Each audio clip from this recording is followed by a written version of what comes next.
जो कुछ भी नहीं जानता हो उसे अज्ञ कहते हैं।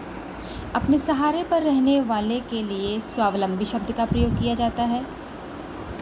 जो प्रमाण से सिद्ध न हो सके उसे अप्रमेय कहते हैं। जिसकी पहले से कोई आशा न हो उसे अप्रत्याशित कहते हैं। राज्य द्वारा निकाला गया आधिकारिक आदेश अध्यादेश कहलाता है। वह स्त्री जिसका पति परदेश गया हो उसे प्रेषित पत्रिका कहते हैं। पैर से सिर तक के लिए आपाद मस्तक शब्द का प्रयोग किया जाता है। अनुचित बात के लिए आग्रह करने वाला दुराग्रही कहलाता है। जिसके पेट में माँ ने रस्सी बांधी हो उसे दामोदर कहते हैं। पीछे पीछे चलने वाला अनुगामी कहलाता है। जिसकी कोई कीमत न हो सके उसे अमूल्य कहते हैं। थोड़ा नपा तुला भोजन करने वाले को मितहारी कहते हैं। गुरु के समीप रहकर अध्ययन करने वाला अंतेवासी कहलाता है। जिसके हृदय पर आघात हुआ हो उसे मर्माहत कहते हैं। जो अपने पद से हटाया गया हो पदच्युत कहते हैं। जिसे किसी वस्तु की स्पृहा न हो उसे निःस्पृह कहते हैं। जिसकी पूर्व से कोई आशा न हो उसे अप्रत्याशित कहते हैं। जिसकी आशा न की गई हो उसे भी अप्रत्याशित कहते हैं। युगों से चले आने वाले के लिए युगांतर शब्द का प्रयोग होता है।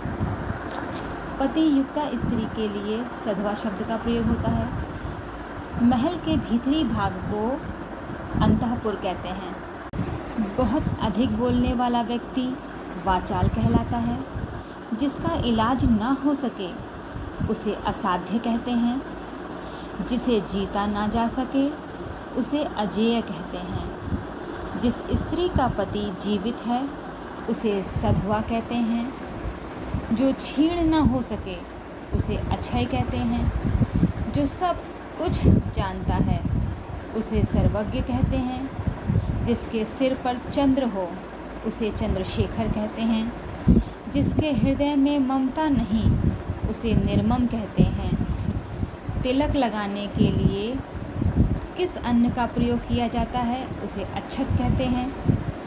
जिसका जन्म छोटी जाति में हुआ हो उसे अंत्यज कहते हैं। खाद्य सामग्री जो यात्रा के समय रास्ते में उपभोग के लिए दी जाती है उसे पाथेय कहते हैं। आधी रात के समय को निशीथ कहते हैं। रंगमंच के पर्दे के पीछे का स्थान जिसे नेपथ्य कहते हैं। हवन में जलाने वाली लकड़ी के लिए शुद्ध शब्द समिधा होता है। दिशाएं ही जिनका वस्त्र हैं उन्हें दिगंबर कहते हैं। जिनका जन्म कन्या के गर्भ से हुआ हो उसे कानिन कहते हैं। पेट की अग्नि के लिए शुद्ध शब्द जठराग्नि है। जिसके पास कुछ ना हो उसे अकिंचन कहते हैं। जिसे बुलाया ना गया हो उसे अनाहूत कहते हैं। मोक्ष की इच्छा रखने वाला मुमुक्षु कहलाता है। उत्तराधिकार में प्राप्त संपत्ति को रिक्त कहते हैं। गिरा हुआ के लिए पतित शब्द का प्रयोग होता है। अपनी इच्छा से दूसरों की सेवा करने वाले को स्वयं सेवक कहते हैं।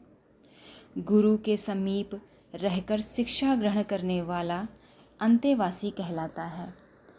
अपना उद्देश्य पूर्ण होने पर संतुष्ट को कृतार्थ कहते हैं। नियम विरुद्ध असामाजिक कार्य करने वालों की सूची के लिए काली सूची शब्द का प्रयोग होता है। जो किए गए उपकारों को मानता है वो कृतज्ञ कहलाता है। पेट की अग्नि को जठराग्नि कहते हैं। बच्चों को सुलाने के लिए गाया जाने वाला गीत लोरी कहलाता है।